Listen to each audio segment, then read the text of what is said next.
오래 같이 가기엔 너무 다른 러시아와 북한의 국익. 벨야코프 일리아. 푸틴 러시아 대통령의 북한 방문은 이번이 두 번째다. 첫 방문은 2000년 7월 그의 첫 임기 때에 이루어졌고 지난 6월 19일 24년 만에 두 번째 방문한 것이다. 두 정상회담은 서로 달라도 너무 다르다. 24년 전에 북한은 몰라도 러시아는 전혀 다른 나라였다. 그때의 방북 목적도, 목표도, 결과도, 분위기도 이번 방북과는 180도 달랐다고 해도 과언이 아닐 정도다. 지난 24년간 러시아는 어떤 여정을 밟아왔을까? 푸틴은 2000년 5월에 공식적으로 대통령으로 취임하여 첫 임기 임무 수행에 착수했다. 그 당시 러시아 분위기는 어두웠다.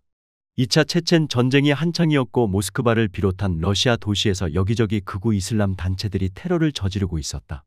1998년 금융위기 후폭풍도 여전히 경제를 괴롭혔다. 이런 상황에서 관저에서 밖으로 나가지도 않는 술꾼 옐친 대신 젊고 말도 잘하고 운동도 잘하는 KGB 출신자가 통수권자가 된 것이다. 기대가 컸다. 전 세계가 러시아의 시선을 돌려 지켜보고 있었다. 구소련에서도 가장 크고 전 세계에서 탑10에 들어가는 경제 규모를 가진 나라의 민주화가 계속되면 국제시장에 큰 영향을 미칠 것이고 중요한 세계 일원이 될 수 있는 시기였다. 푸틴은 이를 잘 인지했다. 그래서 서방과 친해지려고 노력을 많이 했다. 지속적인 미국과의 회담, 끊임없는 유럽 방문 등 임기 초부터 매우 활발하게 외교를 펼쳤다. 취임 후 석 달도 안 된 2000년 7월에는 중국, 북한, 일본을 각각 이틀씩 일정으로 차례대로 방문했다. 중국과 일본 방문은 러시아의 새 외교 컨셉트에 잘 맞았고 전문가들에게 별다른 의문을 일으키지 않았지만 북한은 조금 의외였다. 그 이전에는 러시아 대통령이 북한을 방문한 적도 없었고 북한 지도자가 러시아를 방문한 적도 없었다. 두 나라 정상들이 마지막으로 만난 것은 1986년 김일성 주석이 모스크바를 방문해 고르바초프를 만났을 때였다. 1991년에 소련이 붕괴한 이후에 러시아와 북한 관계가 악화되면서 두 나라는 서로에 대한 관심을 가지지도 않았다. 그나마 연해주 쪽에서 40km에 가까운 국경이 맞닿아 있어 단교를 안 한 것뿐이지 공산주의를 포기하고 서구와 친하게 지내겠다는 러시아는 북한을 아예 관심사에서 지워버렸다.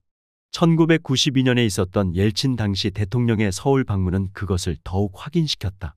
하지만 러시아를 완전히 개방하고 모든 나라와의 관계를 개선하겠다던 푸틴은 중국과 일본에 가는 길에 북한도 포함시켰다.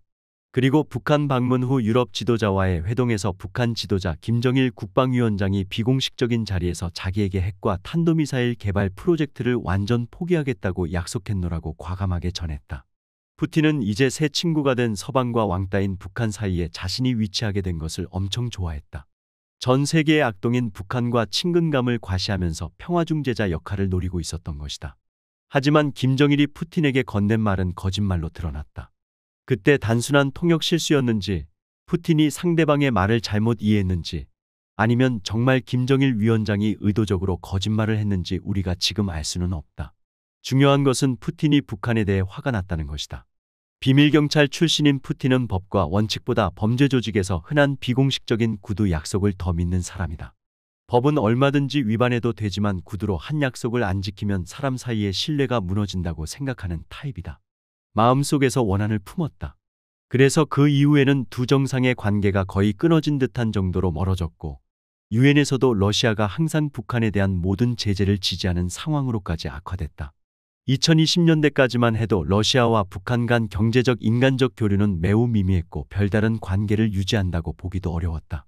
하지만 2022년 2월에 러시아, 우크라이나 전쟁이 벌어지면서 모든 것이 바뀌었다. 전 세계에서 러시아의 우크라이나 침공을 공개적으로 지지한 나라는 북한뿐이다. 한순간에 세계로부터 고립된 푸틴은 이를 환영할 수밖에 없었다. 그래서 이전에 북한을 향해 가졌던 모든 적대적인 감정이 처음부터 없었던 것처럼 깨끗하게 잊고 방북을 한 것이다. 러시아는 우크라이나 전쟁 3년차 들어 자신의 군사 창고가 텅 비게 됐다. 물론 국내 생산에 박차를 가하지만 당장 무기 공급이 시급한 상황이다. 소련식 무기를 아직 많이 보유하고 있는 북한은 러시아 입장에서 당연히 첫 손가락 꼽는 대화 상대가 아닐 수 없다. 북한의 핵 개발을 공개적으로 비판하고 북한 노동자를 안 받겠다던 푸틴이 이번에 평양에 가서 태연하게 김정은을 만나 무기를 구걸하는 모습은 러시아 진보 언론들의 비꼼과 조롱 대상이 되어버렸다. 2000년 방북 때의 푸틴은 서방의 대사였다. 러시아가 소련의 족쇄를 벌인 것처럼 북한도 그렇게 하면 훨씬 더 높은 이득을 볼 수 있다고 말했던 푸틴은 24년 후에 김정은보다 더 고립된 국가 지도자가 되었다. 미국과 같은 테이블에서 세계 문제를 푸는 나라, 전 세계가 함께 사업하기를 원하는 나라, 20세기 냉전 시대의 막을 걷어내린 나라의 대통령은 이제 전 세계에서 가장 가난한 나라에 가서 전략적 동반자 관계를 위선적으로 선포해야 하는 상황이 됐다. 정세판이 이렇게 180도로 바뀐 것은 장차 외교 교과서에 들어갈 만하지 않은가. 러시아 국영 언론에서는 푸틴의 현명함과 위대함에 대한 칭찬을 끝도 안 보일 정도로 늘어놓지만 인터넷은 조롱과 비꼬는 글들로 가득 찼다. 러시아 내 전문가나 러시아 전문 싱크탱크의 의견을 종합해보면 한결같이 이 동맹의 수명이 길지 않다고 이야기한다. 물론 당분간은 정치적인 이유 때문에 양쪽이 서로에 대한 무한 칭찬과 보여주기식 교류를 계속할 것이다. 최소한 현 러시아 정부가 국가 고립 정책을 포기하기까지는 그럴 것이다.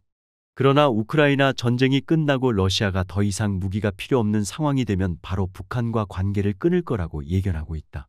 지금 러시아와 북한의 상대방에 대한 입장과 태도는 당장의 필요 때문인 것이지 기본적으로는 러시아와 북한의 국익이 서로 전혀 다른 데에 있기 때문이라는 것이다.